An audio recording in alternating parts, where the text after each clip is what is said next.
Hi friends, ಇವತ್ತಿನ video ಮೂಲಕ ನಮ್ಮ ಮನೆಯ ಸ್ಪೆಷಲ್ ಅವರೆಬೇಳೆ ನುಗ್ಗೆಕಾಯಿ ಸಾಂಬಾರ್ ಯಾವ ರೀತಿ ಮಾಡೋದು ಅಂತಂದ್ಬಿಟ್ಟು ತೋರಿಸ್ಕೊಡ್ತಾ ಇದ್ದೀನಿ. ಈ ವಿಧಾನದಲ್ಲಿ ನೀವೇನಾದರೂ ಅವರೆಬೇಳೆ ಹಾಗೆಯೇ ನುಗ್ಗೆಕಾಯಿ ಸಾಂಬಾರ್ ಮಾಡಿದ್ದೀರಾ ಅಂತಂದರೆ ರೈಸು, ದೋಸೆ, ಚಪಾತಿಗಂತನೇ ಎಲ್ಲ ನೀವು ಈ ಸಾಂಬಾರನ್ನ ಮುದ್ದೆ ಜೊತೆಗೂ ಸಹ ಸರ್ವ್ ಮಾಡ್ಕೋಬೋದು. ತುಂಬ ರುಚಿಯಾಗಿರುತ್ತೆ. ಸೊ ಆಲ್ರೆಡಿ ನಾನಿಲ್ಲಿ ತೊಗರಿಬೇಳೆ ಹಾಕಿ ನುಗ್ಗೆಕಾಯಿ ಸಾಂಬಾರನ್ನ ಸಹ ಯಾವ ರೀತಿ ಮಾಡೋದು ಅಂತಂದ್ಬಿಟ್ಟು ಅಪ್ಲೋಡ್ ಮಾಡಿದ್ದೀನಿ. ಅದ್ರ ಲಿಂಕ್ನ ನಾನಿಲ್ಲಿ ಡಿಸ್ಕ್ರಿಪ್ಷನ್ ಬಾಕ್ಸ್ನಲ್ಲಿ ಕೊಟ್ಟಿರ್ತೀನಿ, ಚೆಕ್ ಮಾಡಿ ನೋಡಿ. ಸೊ ಬನ್ನಿ ಇವಾಗ ಇವತ್ತಿನ ಸ್ಪೆಷಲ್ ಬಂದು ಅವರೆಬೇಳೆಯಿಂದ ನುಗ್ಗೆಕಾಯಿ ಸಾಂಬಾರು ಯಾವ ರೀತಿ ಮಾಡೋದು ಅಂತಂದ್ಬಿಟ್ಟು ನೋಡೋಣ. ನಾನಿಲ್ಲಿ ಕುಕ್ಕರಲ್ಲಿಗೆ 1 ಕಪ್ ಆಗುವಷ್ಟು ಅವರೆಬೇಳೆ ತಗೊತಾ ಇದ್ದೀನಿ. 1 ಕಪ್ ಅವರೆಬೇಳೆ ಬಂದು 250 ಗ್ರಾಮ್ ಆಗುವಷ್ಟು ಆಗುತ್ತೆ. ಸೊ ಈ ಅವರೆಬೇಳೆ ಬಂದು ನಾವು ಮನೇಲಿ ಮಾಡಿಸ್ಕೊ ಬಂದಿರುವಂಥದ್ದು ಅವರೆಬೇಳೆ. ನೀವು ಅಂಗಡಿ ಅವರೆಬೇಳೆನ ಸಹ ತಗೋಬೋದು. ಸೊ ಈಗ ಕುಕ್ಕರಲ್ಲಿಗೆ ಹಾಕ್ಕೊಂಡು ಈ ಬೇಳೆ ಮುಳುಗೋಷ್ಟು ನೀರನ್ನು ಸೇರಿಸ್ಕೊಂಡು 1-2 ರಿಂದ 3 ಸಲ ನೀಟಾಗಿ ವಾಶ್ ಮಾಡ್ಕೋಬೇಕು. ಈ ರೀತಿ 1-2 ಸಲ ಬೇಳೆನ ವಾಶ್ ಮಾಡ್ಕೊಂಡಿದ್ದಾದ್ಮೇಲೆ ಈ ಅವರೆಬೇಳೆ ಮುಳುಗೋಷ್ಟು ನೀರನ್ನು, ಅಂದರೆ 1 ಲೀಟರ್ ಆಗುವಷ್ಟು ನೀರನ್ನು ಹಾಕ್ಕೊತಾ ಇದ್ದೀನಿ.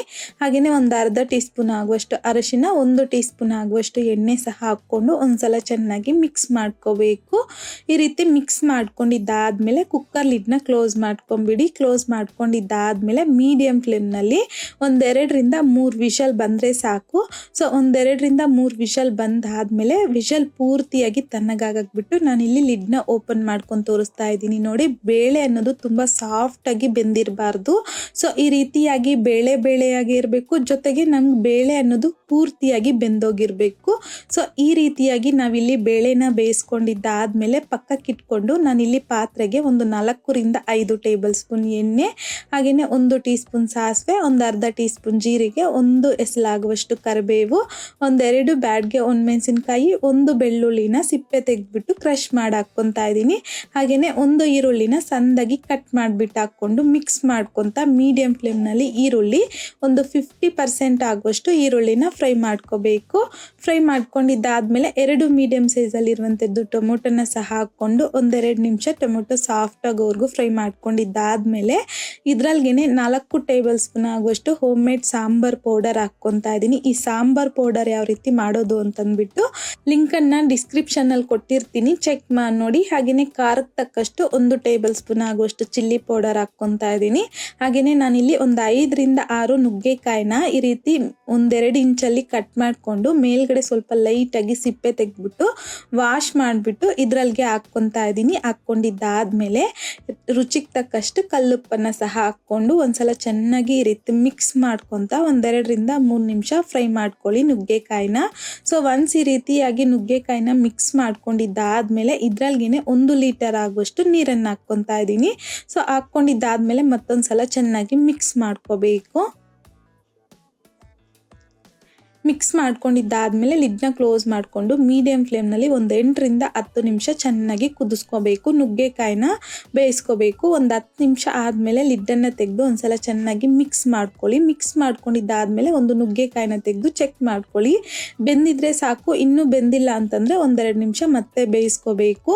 ಸೊ ಈಗ ಇದ್ರಲ್ಗೇನೆ ಒಂದು ಅರ್ಧ ನಿಂಬೆ ಹಣ್ಣಿನ ಸೈಜ್ ಆಗುವಷ್ಟು ಹುಣಸೆಹಣ್ಣನ್ನು ನೀರಲ್ಲಿ ನೆನೆಸ್ಕೊಂಡಿದ್ದೆ. ನೆಂದಾದ್ಮೇಲೆ ಹುಣಸೆಹಣ್ಣನ್ನು ಚೆನ್ನಾಗಿ ಹಿಂಡ್ಬಿಟ್ಟು ರಸ ಮಾಡಿ 1 ಕಪ್ ಆಗುವಷ್ಟು ಹುಣಸೆ ಹಣ್ಣಿನ ರಸ ಹಾಕ್ಕೊತಾ ಇದ್ದೀನಿ. ಹಾಕ್ಕೊಂಡಿದ್ದಾದ್ಮೇಲೆ ಒಂದ್ಸಲ ಚೆನ್ನಾಗಿ ಮಿಕ್ಸ್ ಮಾಡಿಬಿಟ್ಟು ಇದ್ರಲ್ಗೇನೆ ಸ್ಟಾರ್ಟಿಂಗಲ್ಲಿ ಅವರೆಬೇಳೆ ಬೇಯಿಸಿ ಪಕ್ಕಕ್ಕೆ ಇಟ್ಕೊಂಡಿದ್ರಲ್ವ, ಸೊ ಅದನ್ನು ಹಾಕ್ಕೊತಾ ಇದ್ದೀನಿ. ಹಾಗೆಯೇ ಕುಕ್ಕರಲ್ಲಿಗೆ 1 ಕಪ್ ಆಗುವಷ್ಟು ನೀರನ್ನು ಹಾಕಿ ಮಿಕ್ಸ್ ಮಾಡಿಬಿಟ್ಟು ಹಾಕ್ಕೊತಾ ಇದ್ದೀನಿ.